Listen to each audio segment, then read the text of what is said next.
노아는 600세 되던 2월 10일에 방주에 들어갔습니다. 일주일 후에 홍수가 시작되어 40일 후에 그치고 150일이 지나자 방주가 아라랏 산에 머물렀습니다. 이때부터 150일 동안 물이 줄기 시작하여서 73일이 지난 10월 1일에 산봉우리가 보이고 40일이 지나서 새들을 날려보냈습니다. 그 이듬해 방주 뚜껑을 제치고 물이 그친 것을 보았고 2월 27일에 땅이 말랐습니다. 이것은 377일간의 노아 홍수의 일지입니다. 969세를 살아도 한두 줄 기록되는 인생이 있는가 하면 1년의 일을 6장, 7장, 9장까지 낱낱이 언급이 되는 인생이 있습니다. 그가 바로 노아입니다. 2주 전 우리는 노아 홍수가 끝난, 심판이 끝났다 하는 것을 살폈습니다. 오늘 우리가 읽은 본문은 홍수 후의 모습이기는 한데 유심히 보게 되면 홍수 심판이 끝났음에도 불구하고 노아가 여전히 방주 안에 머물러 있다 하는 것을 알게 됩니다. 오늘은 노아가 왜 방주 안에서 선뜻 나오지 않았는지를 먼저 좀 살피고, 두 번째는 노아가 방주 밖으로 나왔다고 하는 의미가 어떤 의미가 우리에게 있는지를 살피고, 세 번째는 방주에서 나온 노아가 가장 먼저 한 일이 무엇인가 알아보면서 그것을 우리에게 적용해 보는 그런 시간을 갖도록 하겠습니다. 먼저 노아가 홍수 후에도 방주에서 바로 나오지 않았던 이유가 무엇일까 하는 것이죠. 그것은 하나님의 말씀이 없었기 때문입니다. 13절을 보게 되면 노아는 물이 그친 것을 보았습니다. 14절을 보게 되면 어떻습니까? 물이 말랐다 함에도 불구하고 여전히 나오지를 않고 기다리고 있습니다. 그들은 이미 1년을 방주 안에서 갇혀서 산 사람들입니다. 얼마나 밖으로 나오고 싶었겠습니까? 그러나 여전히 물이 마를 때까지 그 방주 안에서 기다리고 있다 하는 것이죠. 어떻게 보면 신앙은 기다림의 영성이라고 해도 과언이 아닐 것입니다. 기다림이 지혜고 기다림이 결론이다 하는 것이죠. 그래서 우리는 믿는 만큼, 내가 신앙하는 만큼 기다린다 하는 것이죠. 방주가 아라랏 산에 머물렀어도 나오지를 않았습니다. 까마귀를 보내고 비둘기를 몇 번이나 내보냈습니다. 마른 곳만 찾아다니는 습성이 있는 비둘기가 감람나무 잎사귀를 가져왔지만 노아는 여전히 방주 안에 있었습니다. 다시 보낸 비둘기가 돌아오지 않자 노아는 뚜껑을 조금 젖히고 물이 그친 것을 보면서도 땅이 마르기까지 기다렸습니다. 그때 비로소 하나님께서 말씀을 하십니다. 15절 16절을 보면 하나님이 노아에게 말씀하여 이르시되 너는 내 아내와 내 아들들과 내 며느리들과 함께 방주에서 나오고, 하나님께서 노아에게 말씀을 하시자 비로소 방주 밖으로 나왔다고 18절에 기록하고 있는 것을 보게 됩니다. 여기서 우리는 한 가지를 생각하고 넘어가야 합니다. 창세기 6장 14절 말씀을 보겠습니다.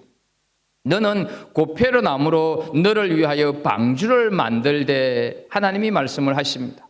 그리고 7장 1절을 보게 되면 또 이렇게 말씀을 합니다. 여호와께서 노아에게 이르시되 너와 내 온 집은 방주로 들어가라, 이렇게 하나님께서 말씀을 하십니다.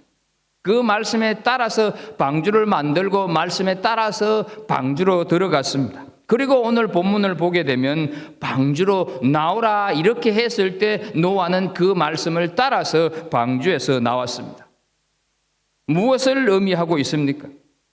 심판의 시작과 끝이 모두가 다 하나님의 말씀 속에 있다 하는 뜻입니다.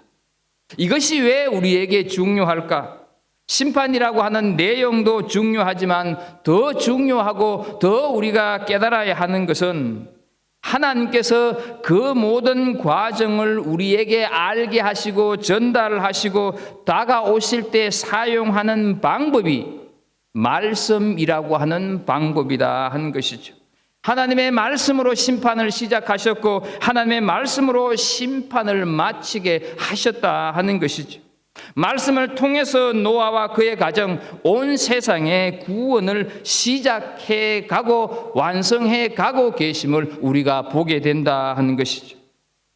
어떤 도구나 어떤 법칙을 통해서 이렇게 세상을 다시 구원하고 완성시켜 가는 것이 아니라 말씀에 의해서, 말씀이라고 하는 방법을 통하여서 사용하고 계신다 하는 것이죠. 이 말씀이 노아에게 들리자 그제서야 노아는 방주에서 나왔다 하는 것이죠. 말씀에 근거한 믿음의 모습을 우리는 노아라고 하는 인물을 통해서 보게 된다 하는 것입니다. 신앙인은 내 감정대로 사는 사람이 아닙니다. 신앙인은 내 느낌, 신앙인은 내 지혜, 신앙인은 내 판단으로 사는 사람이 아닙니다. 신앙인은 말씀에 따라 행동을 해야 하고 삶을 살아가는 사람, 신앙인입니다. 그래서 우리는 오늘 그렇게 말씀을 따라 살았던 한 사람을 다시 한번 소개해 본다고 하면 우리에게 바울 사도로 알려진 사울이라고 하는 인물입니다. 그는 철저한 유대교 신봉자로 그리스도인들을 체포하기 위해서 다메섹으로 가다가 예수님을 만나게 됩니다. 그래서 이제는 자신이 그렇게 박해했던 예수님을 전하는 제자가 되었습니다. 그러나 워낙 박해를 많이 했던 사람이기 때문에 아무도 이 사울이 예수님의 제자가 되었다고 하는 사실을 믿지를 못했습니다. 이때 바나바가 신원 보정을 해 주어서 조금씩 사람들이 의심의 눈초리를 거두기 시작을 했습니다. 하지만 사도행전 9장 30절 말씀에 보게 되면 형제들이 알고 가이사라로 데리고 가서 다소로 보내니라 하는 말씀이 있습니다. 유대인들이 집요하게 이 변절자가 된 사울, 변절자라고 하면서 죽이려고 쫓아다니기 때문에 믿음의 형제들이 당시 사울이 처한 정황상 안전을 보장해 줄 수 있는 곳은 고향 다소밖에 없다고 판단하여서 고향으로 보냈다 하는 것이죠. 이때가 사울이 예수님의 제자가 되어서 예루살렘에서 복음을 전한 지 보름 만이었다 하는 것이죠. 그리스도인들을 체포하고 때리고 핍박하는데 1등 공신이었던 그였기 때문에 집집마다 찾아다니면서 자신이 부정했던 예수님이 그리스도임을 전하고 싶은 열정이 얼마나 가득했겠습니까? 그러나 사울은 그 모든 열정을 뒤로 하고 낙향해야 했다 하는 것이죠. 더욱이 이때의 낙향은 일시적인 피신이 아니라 무려 13년이라고 하는 긴 세월이었다는 것을 갈라디아서 2장 1절에서 말씀을 하고 있습니다. 배움과 지식이 누구보다도 출중하여서 전도 유망한 한 젊은이가 어느 날 갑자기 낙향을 하였습니다. 딱히 할 일도 없는 실패자처럼 그를 찾는 사람, 그를 필요로 하는 사람도 없었습니다. 잠시 고향에 휴식차 왔나 보다 이렇게 생각했던 고향 사람들도 한두 달이 지나면서 더 이상 사울에 대한 어떤 생각을 접고 오히려 이 사울을 보면서 고향의 자랑거리가 아니라 총망받는 그런 인재가 아니라 배신자, 실패자라고 하는 그런 별명이 붙을 만큼 초라한 삶을 그 고향 다소에서 살아가게 됩니다.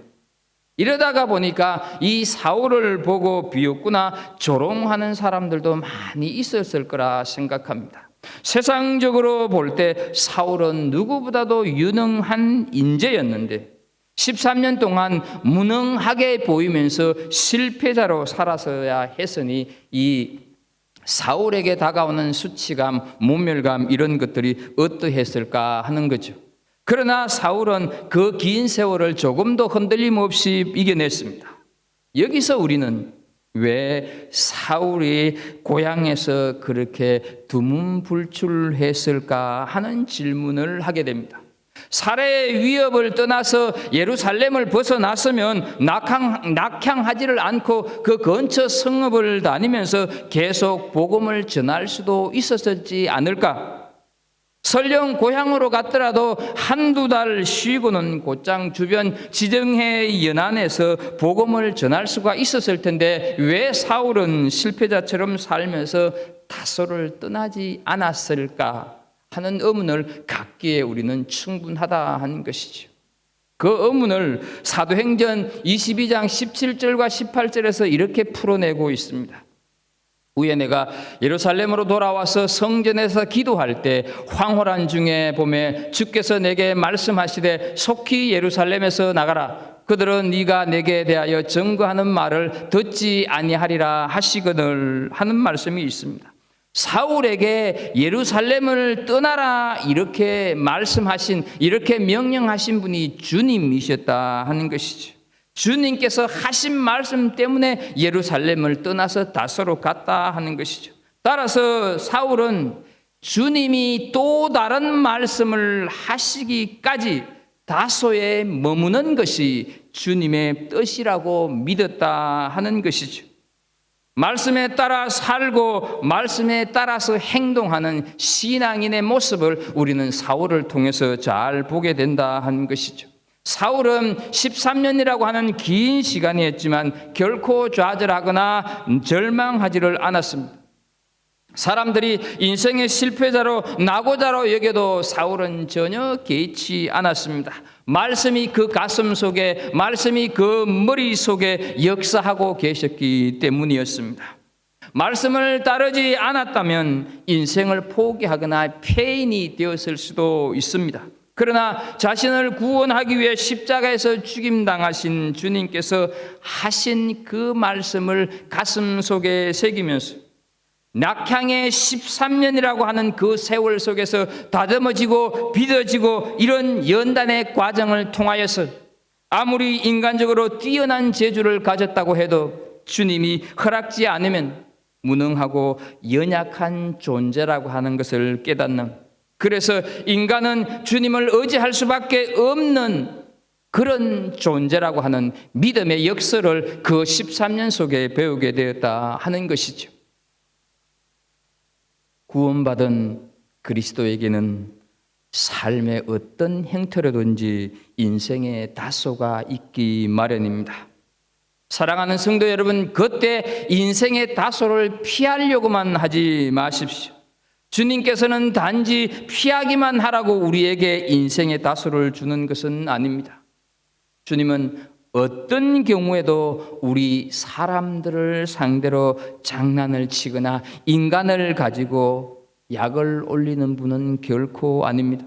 주님께서 우리에게 인생의 다소를 주시는 까닭은 그 다소 속에서 우리를 강한 사람으로 만들어서 새로운 소망을 가지고 새로운 인생을 살게 하기 위함이다 하는 것이죠.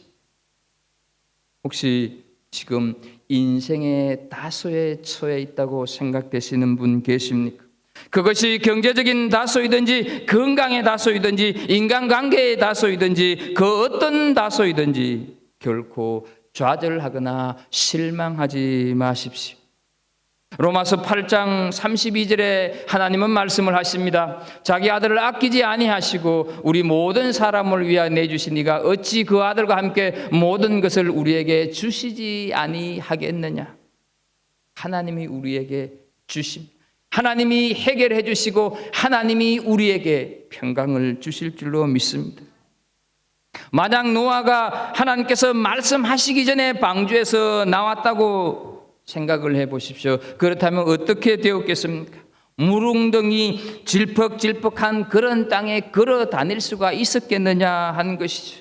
비탈길이나 벼랑에서 코끼리가 넘어서 죽고 소가 자빠져서 죽어 나갔을 거다 하는 것이죠. 더욱이 방주 밖으로 나온들 먹을 것이 있었겠습니까? 그래서 하나님께서는 더 기다리게 하셨다 하는 것이죠. 이것을 이사야서 55장 8절 9절에 보게 되면 하나님이 말씀을 하십니다. 여호와의 말씀에 내 생각과 너희 생각은 다르며 내 길은 너희 길과 달라서 하늘이 땅보다 높음 같이 내 길은 너희 길보다 높으며 내 생각은 너희 생각보다 높으니라 말씀을 합니다. 사랑하는 성도 여러분, 말씀에 따라 살고 말씀에 따라 행동하는 은혜가 있기를 축복합니다.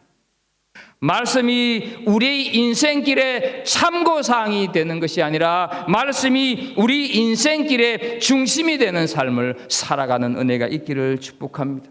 그래서 시편 119편 105절 말씀, 주의 말씀은 내 발의 등이요 내 길의 빛이니이다 하는 이 말씀을 내 심령 속에 꼭 각인시키는 우리 성도들이 되기를 축복합니다. 노아처럼 하나님의 말씀을 따라가는 것이 생명의 길이고 노아처럼 하나님의 말씀을 따라가는 것이 복된 길임을 믿으시기를 축복합니다. 두 번째로 방주 안에서 나왔다고 하는 것의 의미는 무엇일까 하는 것이죠. 여러분, 노아가 방주 밖으로 나오라고 하는 말씀을 얼마나 듣고 싶었겠습니까?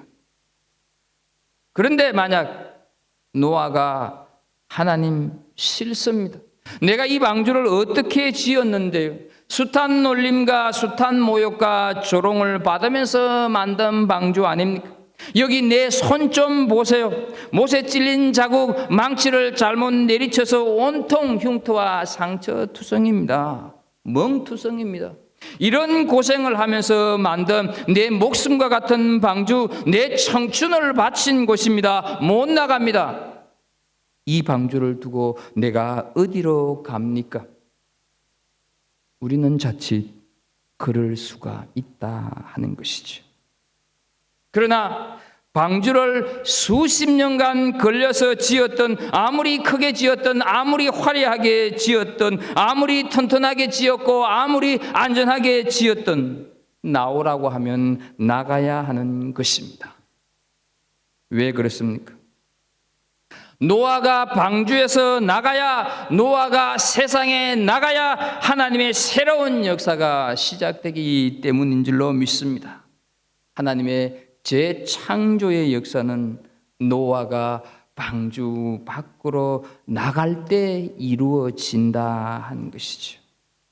방주에 아무리 많은 시간과 물자를 투자했다 할지라도 이제 더 이상 방주는 필요 없습니다. 홍수 심판이 끝났기 때문입니다. 그 방주를 가지고 어디로 가겠습니까? 홍수를 끝으로 방주의 목적은 끝났다 하는 것이죠. 그런데 방주에 매달리고 뒤를 돌아보는 미련을 가져서는 안 된다 하는 것이죠. 롯의 아내는 뒤를 돌아보다가 소금 기둥이 된 것을 우리는 알고 있습니다. 예수님과 몇몇의 제자들이 변화산에 올라갔을 때 이 제자들이 천국의 모습을 보고 너무너무 좋아하니까 예수님, 우리 내려가지 말고 여기에서 그냥 초막셋을 지어서 삽시다 이렇게 얘기를 했을 때 여러분, 예수님이 뭐라고 하십니까? 산 아래로 내려가라, 세상으로 내려가라고 말씀하셨다 하는 것이죠. 그렇습니다. 방주에서 나와야 하는 것입니다. 우리는 우리가 방주라고 생각하는 그 무엇에서 나와야 새로운 역사, 내 인생이 새롭게 펼쳐질 수 있다 하는 것이죠. 내가 방주라고 생각하는 그곳에서 내가 나와야 한다 하는 것입니다. 그때 우리 인생의 새로운 역사가 시작되고 그때 우리를 향한 하나님의 구원 역사가 시작되는 줄로 믿습니다. 하나님께서는 방주 안에서 드리는 예배만 진정한 예배가 아니라고 하십니다. 방주 밖에 나와서 진리 안에, 성령 안에, 말씀 안에 서서 내 삶의 현장에 있는 십자가를 지는 삶의 예배를 하나님께서는 받으시기를 원하신다 하는 것이죠. 그래서 로마서 12장 2절에 말씀합니다. 너희는 이 세대를 본받지 말고 오직 마음을 새롭게 함으로 변화를 받아 하나님의 선하시고 기뻐하시고 온전하신 뜻이 무엇인지 분별하도록 하라 하셨습니다. 이 세상 속에서 내게 주어진 십자가를 지고 예배자의 삶을 살아가야 이 세상을 바꾸고 이 세상에 거룩한 영향력을 행사할 수 있고, 그래서 하나님의 나라가 이 땅에 오게 된다 하는 것이죠. 그것을 위해서 우리는 방주 안에 있는 것이 아니라 세상 밖으로 나가야 한다 하는 것이죠. 이것이 방주에서 나오라고 하는 의미인 것입니다. 세 번째로, 노아가 방주에서 나와서 가장 먼저 한 일이 무엇인지 보겠습니다. 여러분, 번제를 드렸습니다. 20절을 보면 노아가 여호와께 제단을 쌓고 모든 정결한 짐승과 모든 정결한 새 중에서 제물을 취하여 번제로 제단에 드렸더니, 1년을 방주 안에 갇혀 있다가 나왔으니 얼마나 할 일이 많겠습니까? 당장 먹을 것도 필요하고 집도 있어야 했을 것입니다. 그러나 노아는 모든 것 앞서 오직 하나님 앞에 제사를 드리는 일부터 했다 하는 것이죠. 번제를 드렸다는 것입니다. 번제는 구약 성경에서 말씀하고 있는 5가지 제사 중에서 가장 깨끗하고 가장 완전한 제사입니다. 자신을 하나님께 온전히 바치는 제사, 온전히 드리는 예배가 번제다 하는 것이죠. 왜 가장 먼저 번제를 드렸겠습니까? 딱히 할 일이 없으니까 예배라도 드리지. 지금 노아 앞에 펼쳐진 세상은 모든 것이 다 싹쓸이 된 그런 환경이다 하는 것이죠. 빨리 치우고 정리를 했고 농사를 짓든지 어떻게 하든지 해야 될 일 태산 같지 않았겠습니까? 그런데 노아는 그 모든 것을 뒤로 하고 가장 먼저 번제를 드립니다.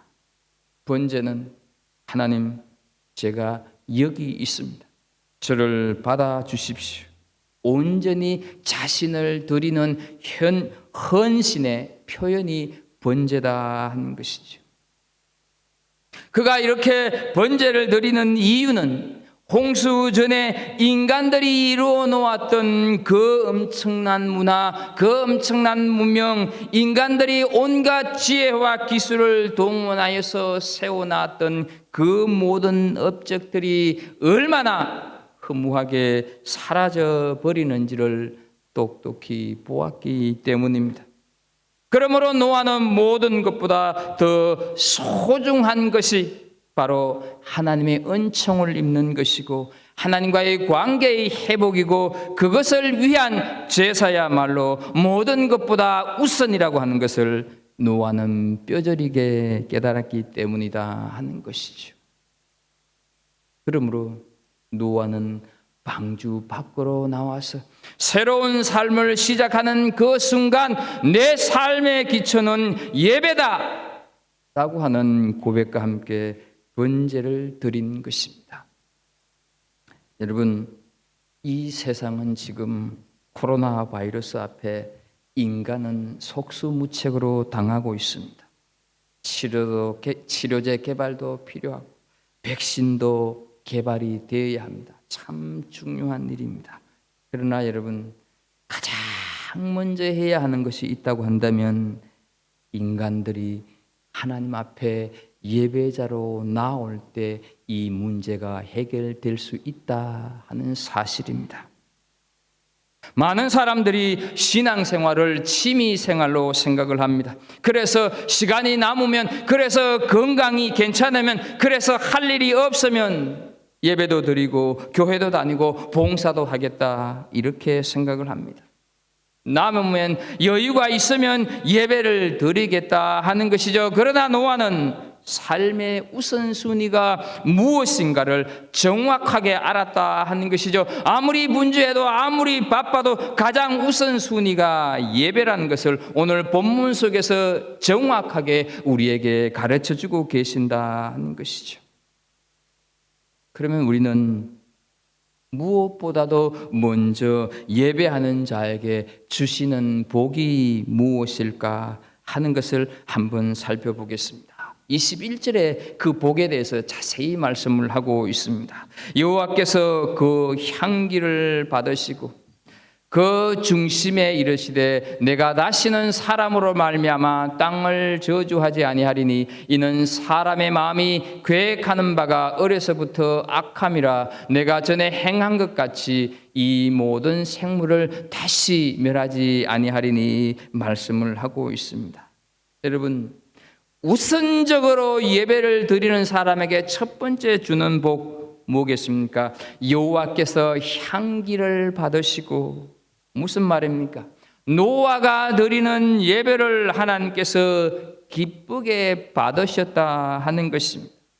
하나님은 예배하는 자의 마음을 기쁘시게 받는 분인 줄로 믿습니다.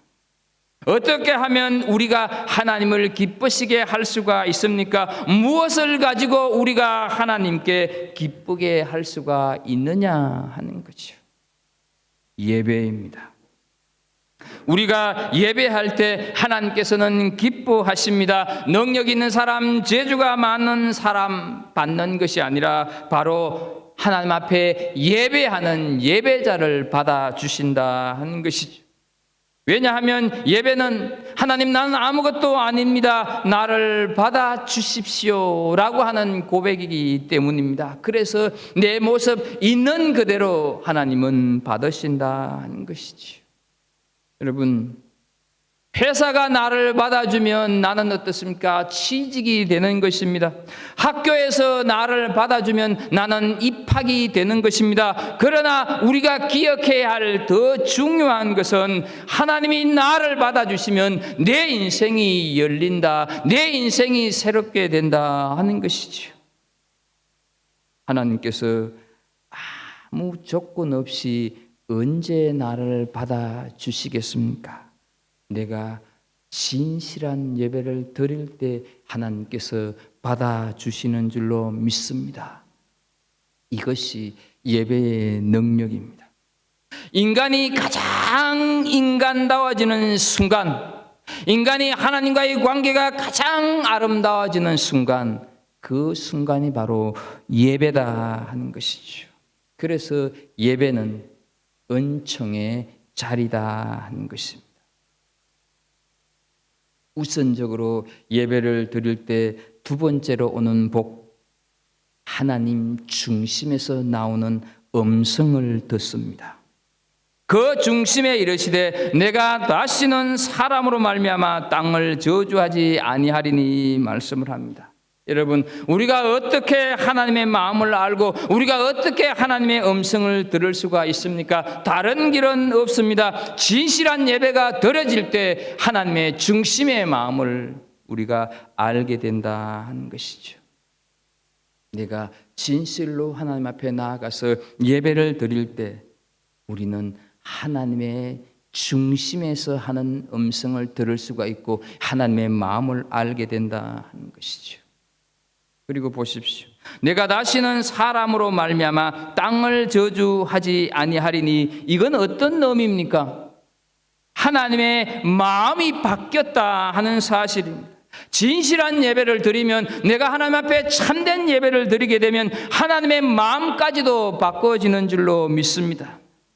나를 향한 하나님의 마음이 달라지고 이 세상을 향한, 우리 교회를 향한 하나님의 마음이 바뀌어지고 이 세상을 심판하려고 했던 하나님의 마음도 바뀌어진다 하는 것이죠. 그래서 저주가 물러가는 능력이 예배 속에서 일어난다 하는 것이죠.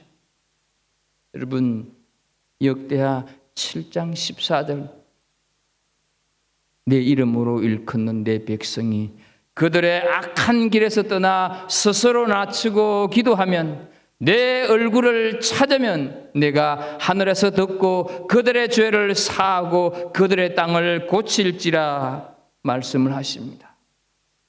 락다운이 되기 전에 코로나가 이 세상을 집어삼킬 때 처음으로 제가 이 말씀을 함께 하면서 우리가 이 순간 속에, 이 현실 속에서 할 수 있는 것은 우리의 악한 길에서 떠나서 스스로 낮추고 하나님의 얼굴을 구하자고, 그럴 때 하나님께서 이 땅을 고치실 거라고 우리는 함께 예배를 드렸는 그런 시간들이 있었다 하는 거죠. 여러분, 하나님의 마음을 바꿀 수가 있는 것은 바로 예배를 드릴 때다. 그래서 용서해 주신다 하는 것이죠. 이것이 우선적으로 예배 드릴 때 주시는 복, 용서의 복이 또 있다 하는 것입니다. 가만히 보십시오. 이는 사람의 마음이 계획하는 바가 어려서부터 악함이라 내가 전에 행한 것 같이 모든 생물을 다시 멸하지 아니하리니 말씀을 하고 있습니다. 사람의 예배가 이렇게 하나님의 마음까지 바꿀 수가 있다고 한다면, 네 생각이 참 악하긴 하지만 내가 용서할 것이다. 하나님의 용서가 우리가 예배 드릴 때 임한다 하는 것이죠. 그래서 우리의 영혼이 예배를 드릴 때 죄에서 자유로워지고, 우리의 영혼이 예배를 드릴 때 죄의 결박에서 풀어지고, 우리 영혼이 소생하게 된다 하는 것이죠. 여러분, 예배가 모든 것의 시작입니다. 예배가 시작되는 그곳에서 새로운 길이 열리고 하나님의 새 역사가 창조되는 줄로 믿습니다. 믿음이 성장하고 싶습니까? 이 세상을 이기면서 살고 싶습니까? 세상 살아가면서 낙심하지 않고 용기를 가지고 신앙인답게 살고 싶습니까? 인생의 수많은 물음과 갈등이 여러분 속에 있습니까? 예배하면 됩니다. 예배하면 된다 하는 것이죠. 왜냐하면 예배는 하늘의 모든 은혜가 임하는 통로가 바로 예배이기 때문입니다. 좌절과 실망, 피폐해질 대로 피폐해진 사마리아 우물가 여인에게 필요한 것은 남편이 아니었습니다. 물도 아니었습니다. 그 여인에게 정말로 필요한 것은 영과 진리로 예배하는 것이라고 예수님께서 말씀을 하셨습니다. 모든 것이 무너지고 온통 왜곡된 인생, 그렇게 왜곡된 인생이 된 그 여인에게 예수님께서 내려주신 인생 처방전은 바로 다른 것이 아니라 예배 회복이었다 하는 것이지요. 여러분, 코로나 바이러스로 우리의 신앙이 지금 어디에 와 있습니까? 내 신앙이 건강합니까? 내 신앙이 지금 괜찮습니까? 진단해 보시기를 바랍니다. 다시 회복이 필요하지 않습니까? 요한복음 4장 23절에 예수님은 사마리아 여인에게 말씀을 합니다. 아버지께서는 자기에게 이렇게 예배하는 자들을 찾으시니라 말씀을 합니다. 여러분, 이 말씀이 사마리아 여인에게 하는 말씀일까요? 오늘 우리들에게 하시는 말씀 아니겠습니까? 하나님은 지금도 찾고 계십니다. 예배하는 자를 지금도 찾고 계신다 하는 것이죠. 왜냐하면 그분의 모든 은혜를 쏟아 부어 주시기 위해서 지금도 예배하는 자를 찾고 계신다 하는 것이죠. 그래서 그 예배를 통하여서 우리를 일으키고 하나님의 사람답게 살도록 하기 위해서 지금도 예배자를 찾고 계신다 하는 것이죠. 따라서 우리 삶에 가장 먼저 회복되어야 할 것은 돈이 아닙니다. 내 삶에 가장 먼저 회복되어야 할 것은 짜증스러운 환경도 아닙니다. 내 삶에 가장 회복되어야 할 것은 사람도 아니라 영과 진리로 드려지는 예배가 내 삶에 가장 필요하다 하는 것이죠.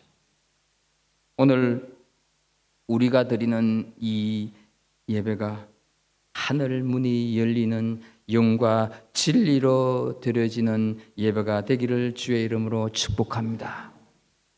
끝으로 노아가 제단에 드린 제물의 의미를 간략하게 살피면서 정리합니다. 20절을 보면 노아가 드린 제물을 가리켜서 모든 정결한 짐승과 모든 정결한 새 중의 제물을 취하여 이렇게 말씀을 하고 있습니다. 여러분 2주 전에 말씀 제가 이걸 가지고 잠깐 말씀을 드렸는데 어떻습니까? 정결한 짐승만 방주로 데리고 들어가게 되면 세상을 심판하는 효과가 더 있을 텐데 부정한 것과 정결한 것을 같이 데리고 방주 안으로 들어간 것 주된 목적이 뭐라고 그랬습니까? 부정한 것에 있다고 말씀을 드렸습니다. 정결한 것을 부정한 것과 함께 데리고 들어간 것 목적이 부정한 것에 있다 하는 것을 말씀을 드렸습니다. 그렇다면 그 부정한 것이 누구입니까?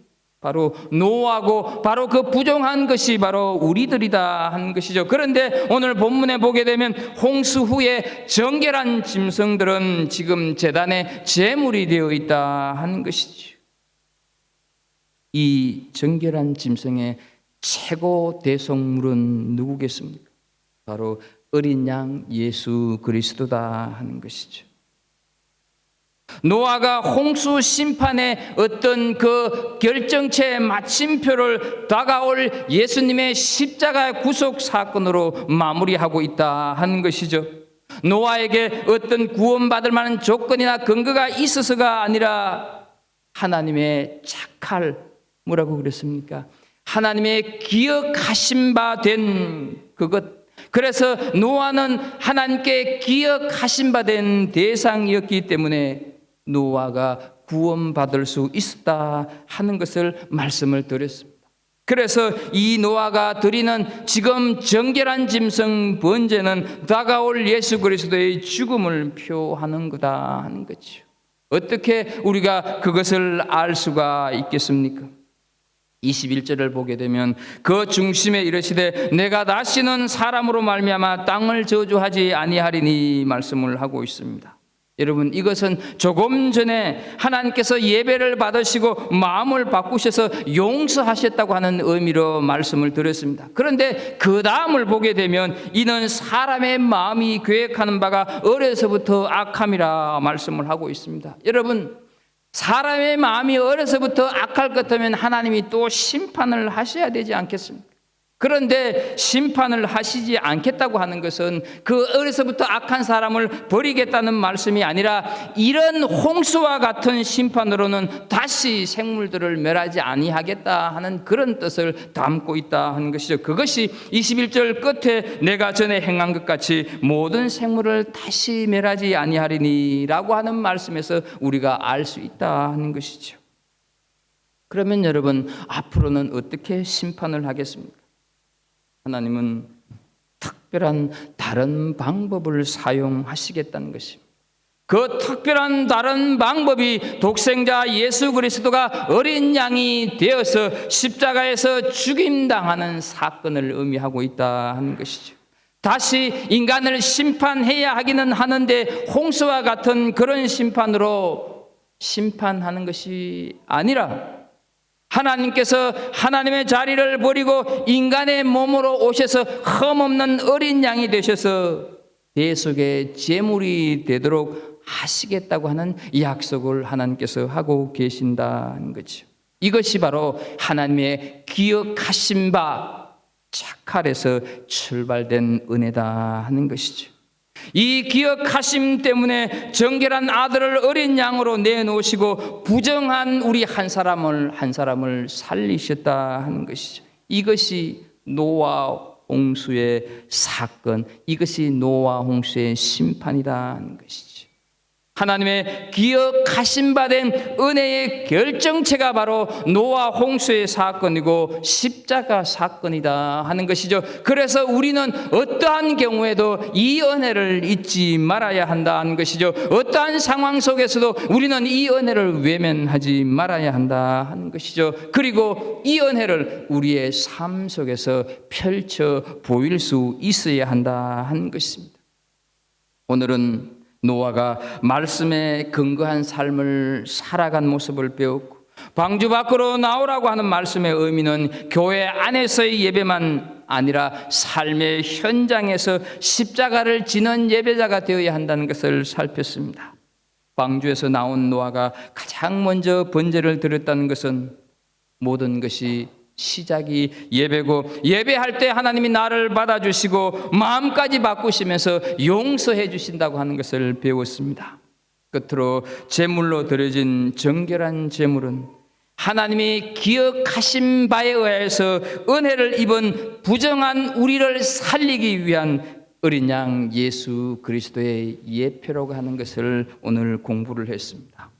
노아 방주 속에 숨어 있는 예수 그리스도의 구속의 은혜를 내가 지금 누리고 있음을 기억하면서 그 누리는 자답게 이 세상을 살아가는 승리하는 우리 모두가 되기를 예수님의 이름으로 축복합니다. 기도하겠습니다. 하나님 아버지, 오늘 우리에게 노아 홍수 사건을 통하여서 우리가 얼마만큼 참된 예배자로 서야 하고, 그렇게 진실로 예배할 때 하나님은 우리를 받으시고 우리의 모든 것들을 용서하시는 마음까지 바꾸시는 것을 우리는 배웠습니다. 하나님, 이 배움 가지고 세상 속에 나가서 내 삶의 현장에서 십자가를 지는 참된 예배자의 삶을 살아가게 하여 주옵소서. 예수님의 이름으로 기도합나이다. 아멘.